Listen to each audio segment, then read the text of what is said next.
Alam niyo ba mga boss kung bakit nakakatulog ng mahimbing yung isang marino sa barko given sa lakas ng vibration ng makina na na-produce nito?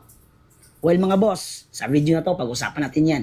Isang factor na nakakatulog tayo ng maayos sa barko dahil yan sa kawalan ng vibration ng barko given sa laki ng makina nito. Ngayon mga boss, bakit kaya? Ang dahilan yan mga boss ay yung tinatawag nating electric balancer. Ngayon, ano nga ba yung electric balancer?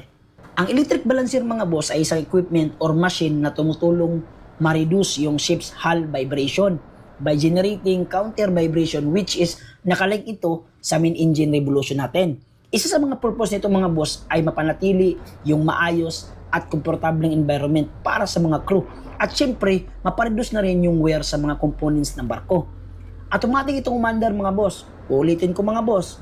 Binabase yung counter revolution o ikot ng electric balancer mga boss sa main engine revolution natin. Usapang maintenance naman tayo mga boss. Yung electric balancer na yan mga boss, chine-change oil yan yearly. Once a year lang.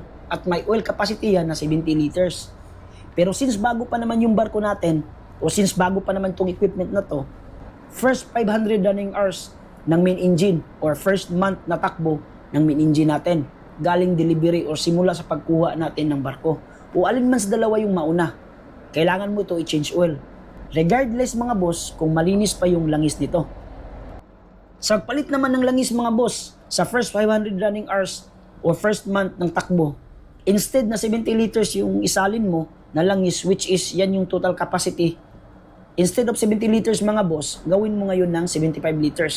As per manufacturer advice yan mga boss. So mga boss, hanggang dito na lang at sana'y nakatulong at napulutan nyo ng aral. Hanggang sa muli mga boss. Adios!